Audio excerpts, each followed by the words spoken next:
The lesson of history از Will Durant, مترجم ظفر الحسن پیرزادہ۔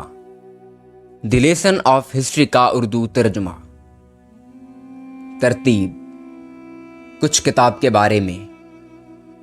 دیپاچا، مطالعہ تاریخ کے بارے میں شبہات و اعتراضات، ارضیات اور تاریخ، حیاتیات اور تاریخ، نسلیات اور تاریخ، کردار اور تاریخ، اخلاقیات اور تاریخ، مذہب اور تاریخ، معاشیات اور تاریخ، سوشلزم اور تاریخ، طرز حکومت اور تاریخ، جنگ اور تاریخ، عروج و زوال۔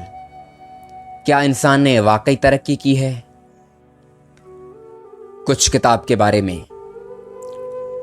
فلسفہ اور تاریخ کے موضوعات زمانہ قدیم سے ہی انسانی دلچسپی کے مرکز و محور رہے ہیں، تاہم ماضی میں ان علوم کا مطالعہ محض علماء و مورخین اور فلاسفہ کے گروہ کے مخصوص افراد تک ہی محدود رہا ہے۔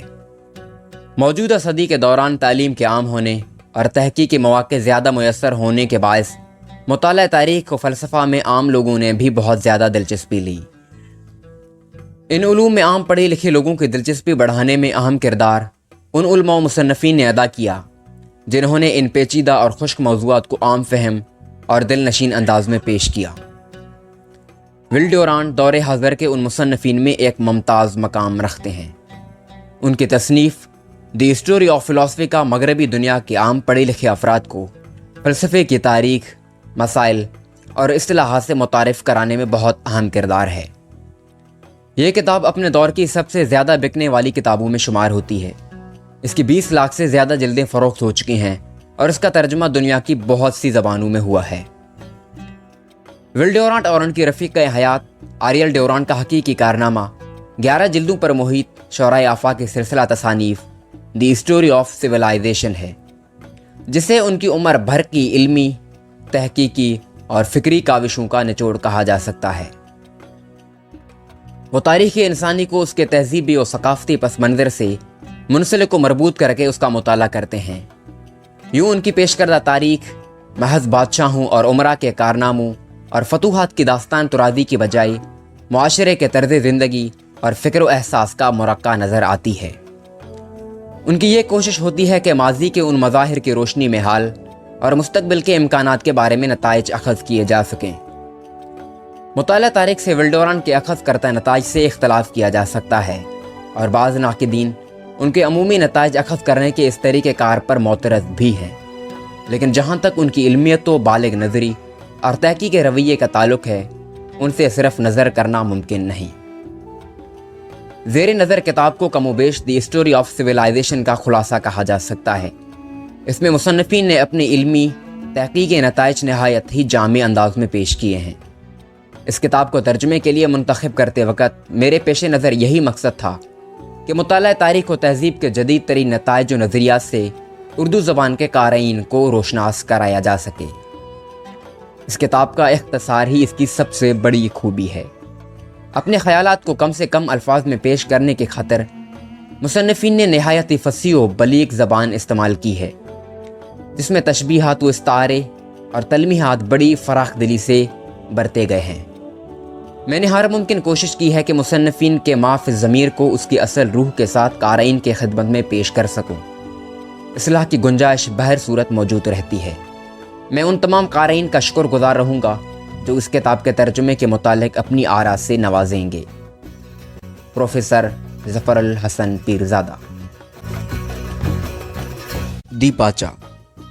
ہماری اس تصنیف کے لیے دیپاچے کی کوئی خاص ضرورت نہیں ہے۔ دی ہسٹوری آف سویلائزیشن کی تکمیل کے بعد ہم نے اس کی تمام جلدوں کا ایک بار پھر جائزہ لیا تاکہ اس کا ایک نیا ایڈیشن شائع کیا جائے جس میں ان اغلاط کی تصحیح ہو سکے جو سہون، حقائق سے لا علمی یا پھر چھپائی کی غلطی کے بعد سرزد ہو گئی ہوں۔ اس کام کے دوران ہم نے ان واقعات اور ان پر تبصروں کو اس نقطہ نظر سے قلم بند کر لیا کہ جو موجودہ صورتحال کی وضاحت کرنے اور مستقبل کے امکانات، انسانی فطرت اور اقوام عالم کے طرز عمل پر روشنی ڈالنے میں مدد دے سکیں۔ ہم نے یہ کوشش کی کہ نتائج اخذ کرنے کے عمل کو اس وقت تک مؤخر کیے رکھیں جب تک کہ ہم پوری تاریخ کا جائزہ مکمل نہ کر لیں، لیکن اس میں بھی کوئی شک نہیں کہ اس دوران مواد کا انتخاب کرتے وقت ہماری ذاتی آراء ضرور اثر انداز ہوئی ہوں گی۔ بہرحال اس ساری کاوش کا نتیجہ یہ تصنیف ہے۔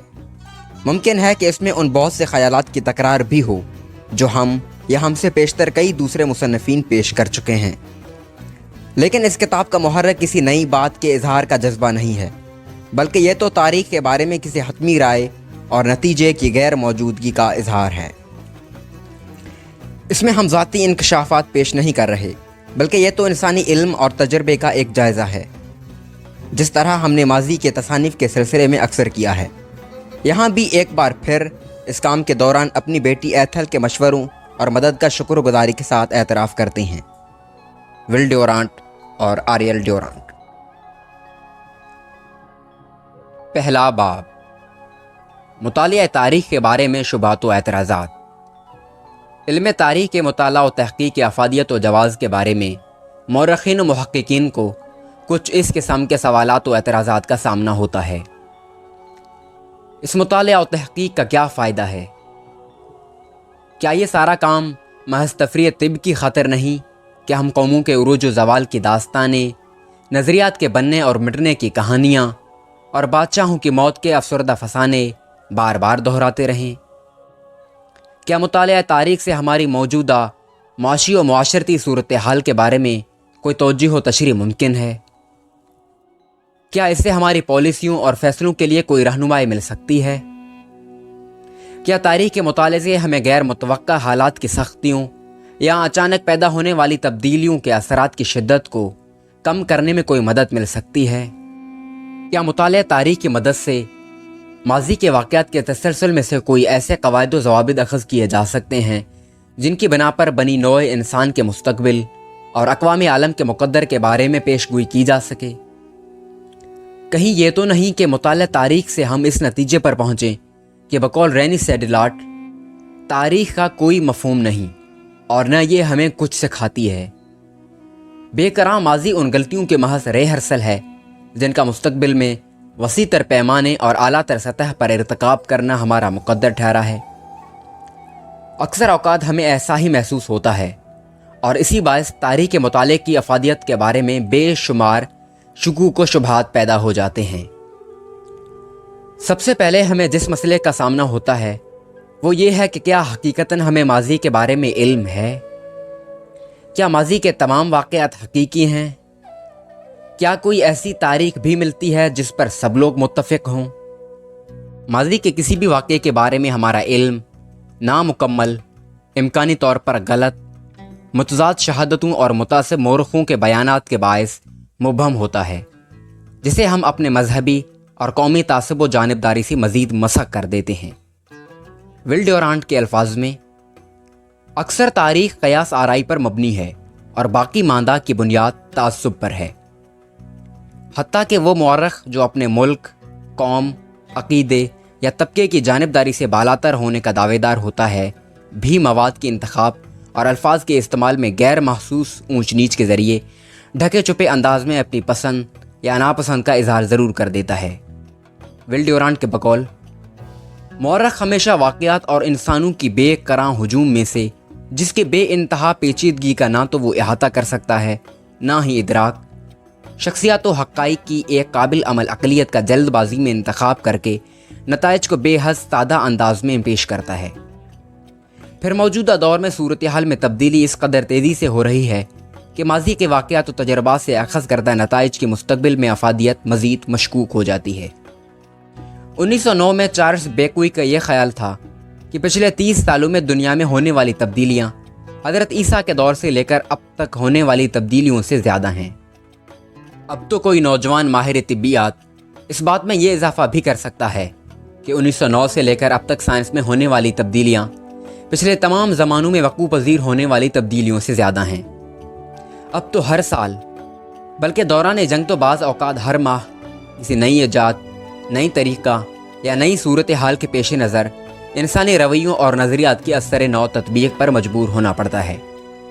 مزید برآں یوں محسوس ہوتا ہے گویا انسانوں اور دوسری مادی چیزوں کے طرز عمل میں اتفاق یا شاید آزاد روی کا عنصر کچھ زیادہ راہ پا گیا ہے۔ اب تو ہم یہ بھی یقین سے نہیں کہہ سکتے کہ جاندار تو کجا، ایٹم بھی مستقبل میں وہی طرز عمل اختیار کریں گے جو ماضی میں ان کا رہا ہے۔ مادے کے سب سے چھوٹے ذرے الیکٹران کو ہی لے لیجیے۔ کوپر کے بے نیاز خدا کی مانند ان کی معجزہ نما کارکردگی کا اندازہ بالکل نرالا اور پر اسرار ہے۔ بعض اوقات کسی ایک فرد کے کردار یا حالات میں کوئی تبدیلی اس دنیا کے معاملات کو وسیع پیمانے پر تہ و بالا کر سکتی ہے، جیسا کہ کثرت شراب نوشی سکندر اعظم کی جوانی میں وفات اور اس کی قائم کردہ سلطنت کے پارا پارا ہونے کا سبب بنی، یا پھر جس طرح فریڈرک اعظم 1762 میں محض اس زار روس کے تخت نشین ہونے کے باعث تباہ و برباد ہونے سے بچ گیا، جو جرمن آداب و اطوار کا بہت دلدادہ تھا۔ بلا شبہ تاریخ نویسی کا علم سائنس کا مقام حاصل نہیں کر سکتا، البتہ اسے ایک صنعت، ایک فن اور ایک فلسفہ کہا جا سکتا ہے۔ صنعت وہ جو پوشیدہ حقائق کو تلاش کر کے بے نقاب کرے، فن ایسا جو حاصل شدہ معلومات کے خلفشار سے بامعنی ترتیب و نظم پیدا کرے، فلسفہ یوں کہ اس کے لیے حالات کا پس منظر اور خرد مندی درکار ہے۔ مطالعہ تاریخ کے حق میں سب سے زیادہ امید افزا اور قابل یقین حقیقت اس امر میں پنہاں ہے کہ ہمارا حال ہمارے ماضی کا مجموعہ برائے عمل ہے، اور ہمارا ماضی سمجھنے کے لیے پھیلا ہوا زمانہ حال۔ فلسفے میں ہم جزو کو کل کی روشنی میں دیکھنے اور پرکھنے کی کوشش کرتے ہیں، جبکہ فلسفہ تاریخ میں موجودہ لمحے کو ماضی کی روشنی میں دیکھا اور پرکھا جاتا ہے۔ دونوں صورتوں میں ایک حقیقت ہمارے پیش نظر ضرور رہنی چاہیے، وہ یہ کہ پس منظر خواہ وہ فلسفہ تاریخ کے حوالے سے ماضی ہو یا فلسفہ کے نقطہ نظر سے کل کے متعلق مکمل علم محض ایک فکری مغالطہ ہی ہے۔ ہمیں پوری انسانی تاریخ کے بارے میں مکمل معلومات نہیں ہے۔ ممکن ہے سمیری یا مصری تہذیب سے پیشتر کئی اور تہذیبیں موجود ہوں۔ ابھی تو ہم نے تہذیب و تمدن کی تاریخ کے بارے میں جاننا ہی شروع کیا ہے۔ چونکہ ہم محض جزوی علم کی بنا پر ہی عملی قدم اٹھاتے ہیں، اسی لیے اس عبوری مرحلے پر ہمیں صرف امکانات پر ہی اکتفا کرنا چاہیے۔ سائنس اور سیاست کی مانند فی الحال تاریخ میں بھی اضافیت کا دورہ ہے۔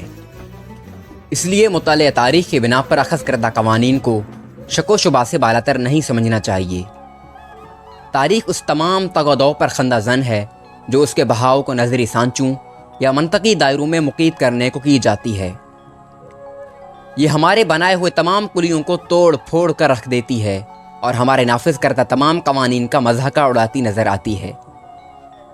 تاریخ تو بہت ہی ٹیڑھی میڑھی ہے۔ اگر مطالعہ تاریخ کے دوران ہم ان باتوں کو مد نظر رکھیں تو دوسری معلومات کے علاوہ ہم حقائق کو ٹھنڈے دل سے برداشت کرنا اور اختلاف رائے کا احترام کرنا بھی سیکھ سکتے ہیں۔ چونکہ انسان کائناتی وقت میں ایک لمحے کی حیثیت رکھتا ہے، زمین پر اپنی زندگی گزارتا ہے، جاندار انواع میں سے ایک تہمک اور نسل انسانی کا ایک فرد ہے، وہ ایک جسم، کردار اور سوچ کا مرکب، ایک خاندان یا گروہ کا رکن بھی ہے۔ انسان یا تو کسی مذہبی عقیدے کا پیروکار ہوتا ہے یا پھر متشکک۔ وہ ایک معاشیت کے اندر ایک اکائی، ایک ریاست کا شہری یا ایک فوج کا سپاہی ہوتا ہے۔ اسی لیے ہم انہی متعلقہ عنوانات، فلکیات، ارضیات، جغرافیہ، حیاتیات، نسلیات، نفسیات، اخلاقیات، مذہب، معاشیات، سیاسیات اور جنگ کے تحت اس بات کا جائزہ لیں گے کہ مطالعہ تاریخ سے انسانی فطرت، اس کے طرز عمل اور مستقبل کے امکانات کے بارے میں کیا پتہ چلتا ہے۔ یہ ایک بڑا ہی غیر یقینی سا کام ہے۔ صرف کوئی احمق ہی 100 صدیوں کے حالات و واقعات کا نچوڑ 100 صفحات کے نتائج کی صورت میں پیش کرنے کی جسارت کر سکتا ہے، اور ہم یہی کر رہے ہیں۔ پہلا باب ختم ہوا۔